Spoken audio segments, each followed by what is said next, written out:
Tener la oportunidad de hablar con vos para que otra voz nos comente, porque nosotros ya hemos hablado mucho sobre este tema, pero otra voz que está in situ, que ha pedido un informe, por lo tanto están en el tema, nos cuente qué es lo que está pasando en el Zoo de Luján. Bueno, mirá, como bien vos adelantabas, nosotros en el 2016, en realidad bueno, es un proyecto de comunicación que presento yo y que después suman su firma otros dos concejales, hoy ya mandato cumplido, ya no están más en el consejo desde el año pasado, el concejal Facundo Romero y el concejal Jonathan Fattorini. La idea era interiorizarnos no solamente por las denuncias que uno va viendo en medios, en redes sociales, hablando con asociaciones ambientalistas, sino también ya parándose en una postura personal. En realidad el pedido nace en que yo estoy totalmente en contra de la explotación animal para divertimento público. Digo, en líneas generales me parecía que ese era un primer planteo que teníamos que revisar, sumado a que, como hablamos nosotros dos de manera privada, recién estábamos entendiendo también las violaciones a diversas normas. Creemos que existen violaciones a diversas normas provinciales y nacionales y bueno, en base a eso intentamos obtener un poco más de información, que dicho sea de paso no la obtuvimos por parte del Estado, sino que al haber tenido reconocimiento, digamos, al tener difusión mediática la presentación, las autoridades del zoológico se acercaron a hablar conmigo, en principio a mi bloque, algo que yo no acepté, no quise que hablaran conmigo de manera privada, por lo que convoqué una reunión de la Comisión de Salud, que yo sigo integrando hoy en día. En ese momento la presidía otro concejal y bueno, en base a eso empezamos a obtener información. Ellos argumentan y muestran papeles donde dicen estar dentro de la ley. Están ahí las diferencias, pero particularmente están ahí las diferencias de criterio y te diría yo hasta de vida, ¿no? Sí, realmente nosotros tenemos conocimiento de que no solamente desde el punto de vista de que los zoológicos para nosotros son una aberración y son algo totalmente perimido que deben ser suprimidos, independientemente de esa circunstancia, el Zoo de Luján además tiene las características de que más allá de la violación a la ley provincial por el hecho de que están en contacto los visitantes con los animales de manera totalmente irregular, también, y el motivo por el cual es una de las denuncias que también se hace con respecto a la violación a la 14346, es que los animales están siendo dopados o drogados, dicho desde el punto de vista del vulgo, para que precisamente puedan tener este contacto, para que lo puedan acariciar, tomarse selfies, besarlos, etcétera, etcétera. Sí, bueno, eso formó parte también del pedido de comunicación que hicimos nosotros, ¿no? Queríamos requerir información sobre eso. Al respecto, a ver, lo que nos informó el propietario de apellido Semino era que la docilidad de los animales, de aquellos a los que uno se podía acercar, residían que los criaba él desde bebé en su propia casa con animales domésticos. Y acompañó esto de análisis laboratorios que, desmentían mi denuncia. Por eso no tuve yo herramientas legales, por así decirlo, de poder avanzar sobre el tema.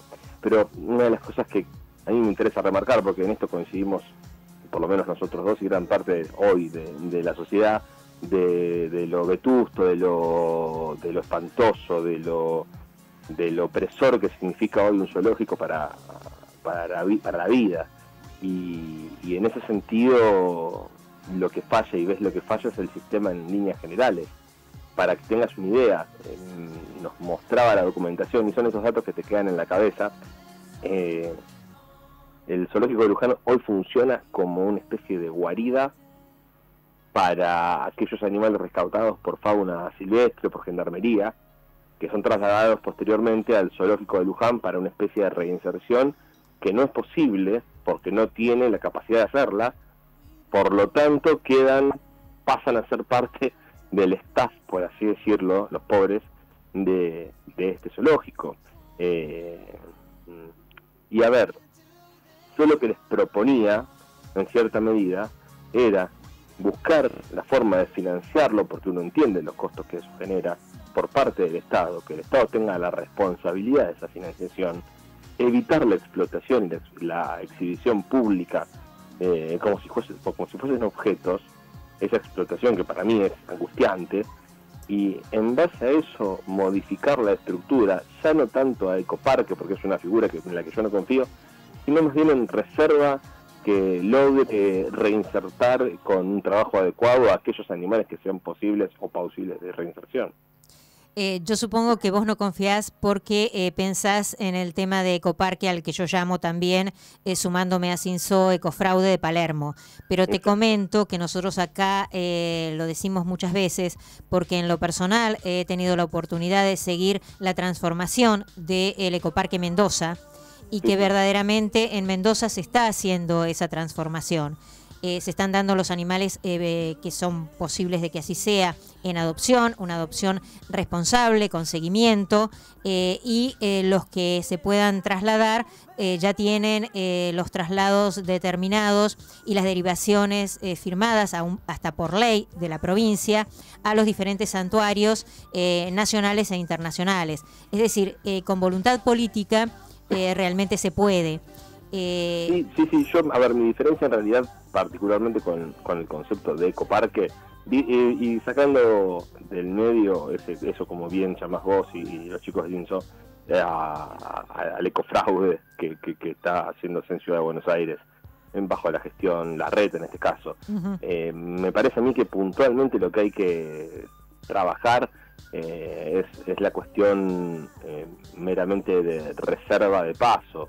Acá, como te digo, gendarmería y un montón de fuerzas de seguridad que secuestran en operativos animales que están siendo vendidos cautivos de manera ilegal, claramente, y son trasladados a estos lugares donde no tienen la capacidad de reservarlos, readaptarlos y tratar de hacer una reinserción inmediata. Luján, la verdad que es un punto estratégico, porque incluso por acá atraviesa, también como por muchas ciudades, pero atraviesa la famosa ruta del Mercosur, y pasa por la puerta del zoológico. O sea, es un punto estratégico para poder tenerlo para ese trabajo. Claramente se necesita una política de Estado. Yo soy concejal peronista, pero no puedo negar que durante 12 años no pudimos, desde el gobierno de la provincia ni de la nación, generar ese tipo de políticas. A lo mejor la conciencia sobre la vida no era la misma, digamos, sobre la protección animal no era la misma. Hoy hay una modificación concreta sobre el tema, y creo que en este caso, por lo menos en mi caso desde la oposición, tenemos que trabajar para modificar esos parámetros. Bueno, de hecho, esta petición que se está viendo en este momento, porque nosotros también tenemos la oportunidad de que esto sea visual, así que se está viendo la petición de cierre de zoo junto a tu imagen, tiene en este momento 233.735 firmas. O sea, es un número de gente que está de acuerdo en que esto finalice. Y mi pregunta sería, ¿qué posibilidades hay ahora? ¿En qué quedaron? ¿Qué podemos hacer? ¿Qué otro paso se puede dar? Porque como yo había comentado también, en el 2013-2014 se hizo un pedido de informe desde diputados que tampoco tuvo respuesta. No, en realidad no suele tener respuesta, pero particularmente porque los estados municipales, que son a los que usualmente estos informes se dirigen, no se calientan por estas cosas. Bueno, ¿qué podemos hacer? Es una fuente de turismo para ellos, y en ese sentido realmente poco les importa. Mirá, más allá de lo que podemos hacer, yo sí te puedo decir lo que estamos haciendo. Contame. En conjunto con el diputado provincial Mariano Pinedo, estamos trabajando en un proyecto de ley. Ajá. Buscar directamente la transformación del zoológico en un parque de reserva de reinserción, que sea financiado por el Estado, manteniendo los propietarios actuales. ¿Quiénes son los propietarios? ¿Tienen nombre y apellido? Es una familia, realmente el nombre en este momento no lo recuerdo, no, yo estoy en el Consejo Deliberante ahora. Ese apellido, la verdad, es un hombre que en el momento que vino a plantearme las cosas, él claramente habla de esto como su vida, es su vida, y por eso nosotros entendemos también que, entendiendo es complicado lo que voy a plantear, pero uno entiende los derechos adquiridos de ciertas cuestiones. Lo que sí nosotros no podemos aceptar, o personalmente yo no puedo tolerar, que ese derecho adquirido se dé sobre la aplicación, sobre la explotación de un ser vivo. Yo personalmente no estoy dispuesto a aceptarlo. Entonces por ese motivo es que estamos trabajando en un proyecto concreto de ley que además, bueno, Mariano Pinedo es diputado, pero fue concejal de San Antonio de Areco, y entendemos también que hay una intención del intendente de San Antonio de Areco, de Durañona, de respaldarnos en este pedido. Estamos generando una movilización desde lo político, particularmente para que se empiece a adaptar todo este tipo de lugares a los tiempos que corren, a la información que hoy tenemos. A ver, no hace muchos años, y esto hay que entenderlo de esta manera. Hace 50 años se utilizó por última vez un zoológico humano. Hace nada más que 50 años. 60 años en realidad en este momento. Fue el último zoológico humano donde se exponían tribus en Europa, se exponían tribus africanas en Europa para que vea la gente tras rejas. El último en realidad fue en Australia, si no me acuerdo mal, no sé ni así. Se exponía a la gente como si fuesen hoy animales. Cambió el paradigma sociocultural del mundo, y esa aberración hoy sería impensada, más allá de algún intento de Trump de replicarlo con los migrantes. Hoy, honestamente, tenemos que trabajar en cambiar esa idea de que la explotación animal para el divertimento de las personas es algo aceptado desde la concepción social. La tenemos que modificar. ¿Cuál es la mejor forma? Uno siempre entiende la educación. ¿Cómo hace que la educación forme parte de esto? A través de las leyes. Bueno, y una de las cuestiones importantes que nosotros también tratamos de hacer con respecto a Mundo Marino es evitar que desde el Ministerio de Educación, desde todo lo que tenga que ver con el ámbito escolar, consideren un paseo para las escuelas, llevarlos a ya sea Mundo Marino o ya sea un zoológico. Porque nosotros lo que siempre decimos, esto no es educación. O sea, esto no es lo que queremos dejarle a nuestros hijos. El zoológico de Luján recibe muchas visitas de escuelas, no de la ciudad de Luján, justamente, a las cuales, obviamente, el zoológico les da entrada gratuita. O sea, No estamos hablando desde el punto de vista económico, estamos hablando de algo mucho más profundo. Es justamente eso, es más profundo. Es una cuestión cultural, es una batalla que hay que dar. Que uno entiende que hoy, con las miles de batallas que se están dando, tal vez no tengamos el respaldo o la rapidez que uno querría tener, pero yo la considero una necesaria. Yo creo que lo hablamos también otra vez nosotros. Para mí es un tanto frustrante haber pasado 2 años ya y no tener un avance sobre el tema. No tener un avance desde lo privado y fundamentalmente desde lo público. Ninguna de las partes logró generar una modificación estructural, o al menos un cambio de lo que se venía, de la situación en la que estaban. Nicolás, ¿qué tal? Buenas tardes. ¿Tenés idea en qué situación actual están los animales? No, mira, la verdad que en ese sentido yo hice una visita de control con uno de con la que estaba en ese momento como directora de gestión ambiental, no hace muchos meses. Caímos de imprevisto, incluso ni siquiera yo le había avisado a ella con anterioridad como para que nos pudiesen disfrazar algo. La pasé a buscar, le dije, bueno, vamos, fuimos. En el mismo momento solicitamos el ingreso, nos permitieron el ingreso y los animales están bien de salud, tienen todos buen peso, están en condiciones, digamos, entre comillas, dignas, porque realmente ninguna condición que no sea la propia o la natural puede darle ese título, pero los animales están bien, no hay, o por lo menos nosotros no detectamos ninguna normalidad más allá de que están en los lugares que no les corresponden, ¿no? Que ya es bastante. ¿Tenés estimado un número? No, honestamente no.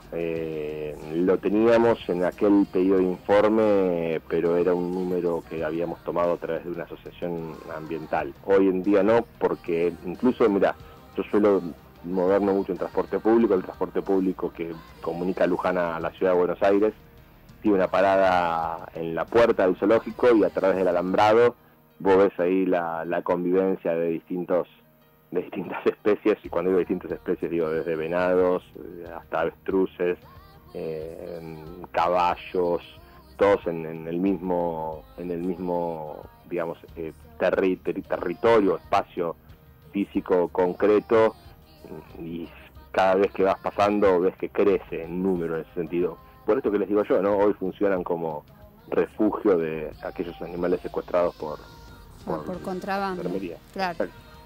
Sí, eso también habla de a futuro podés considerar que lo sobrepase el número de animales, o además hay animales que pueden reproducirse en cautiverio. Exacto. Normalmente. Muchas veces los zoológicos se agarran para decir que tienen en buenas condiciones cuando dicen que los grandes felinos se reproducen, dicen que es un signo de que están bien cuidados, pero eso no tiene nada que ver, pues está comprobado que en situaciones de cautiverio los leones o grandes felinos pueden reproducirse normalmente, no pierden esa actividad reproductiva como pasa con otros animales.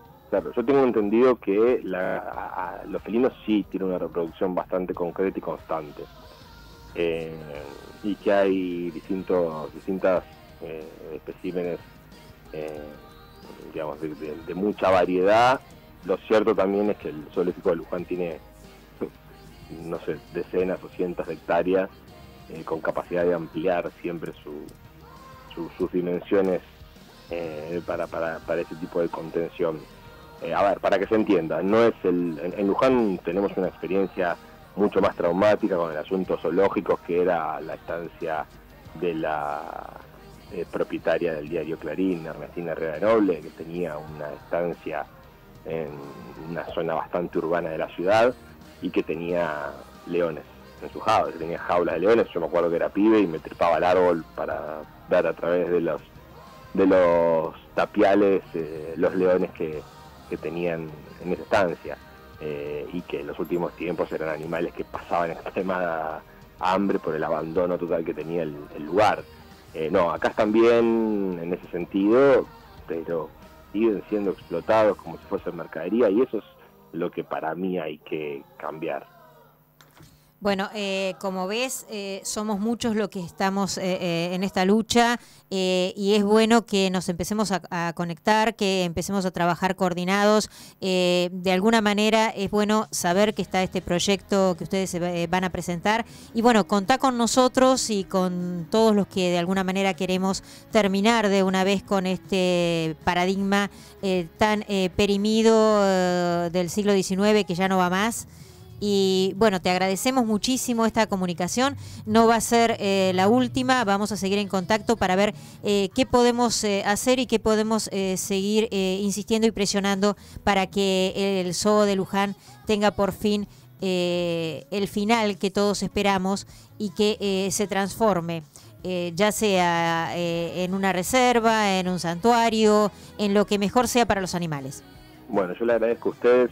Quiero incluso contarles que soy un amante de Bahía. Me parece que Bahía Blanca es una ciudad bellísima, y sus vecinos y vecinas también. Y bueno, presenté en su momento mi ópera prima ahí, tuve la posibilidad de grabar algunos programas de televisión ahí, incluso en la cancha de Olimpo, en algunos lugares, algunos programas televisivos que hacíamos en su momento. Hasta ahora no logré presentar el encuentro de Guayaquil, que sí se dio en Cine Allá, pero no pude ir yo. Sí, se dio, sí, nosotros tuvimos oportunidad de verlo, y la verdad que fue una de las cosas que yo dije acá, que sos además un cineasta muy reconocido. Bueno, no sé si tanto, pero bueno. Pero sí, lo cierto es que la idea es ojalá poder estar pronto presentando o Guayaquil o algún proyecto que venga, porque realmente me siento muy cómodo cada vez que voy. Bueno, por supuesto, estás invitado a Vorterix cuando vengas, y la verdad que sería interesante también si pudieras hacer, ya que te interesa el tema animal, alguna película que tenga que ver con esto. En su momento a mí me hubiera gustado, y de hecho es la idea hacer con la gente de Mendoza un film, un documental con el traslado de Cecilia. la Claro. primera animal no humano que fue liberada a través de un habeas corpus. Fue realmente para una película, todo lo que vivió Cecilia. Así que pénsalo, por ahí en una de esas te interesa. Sí, sí, es un tema de matemática siempre muy interesante, y a mí todo lo que sea emocionalmente productivo me mueve para trabajar por lo menos desde la cultura y en este caso desde la política. Bueno, mira, en una de esas te pongo en contacto con la gente de Mendoza y puede surgir ese documental que la verdad a nivel mundial sería importante, porque la gente tiene mucho grabado, mucha historia y mucho trasfondo en todo lo que fue ese habeas corpus maravilloso que le permitió a este animal que ahora está en Sorocaba viviendo una semilibertad maravillosa. Así que pensalo y nos vamos a poner en contacto. Después. Dale, bueno, muchas gracias en serio y un saludo para todos allá. Muchísimas gracias, Nicolás Capelli, concejal de Luján.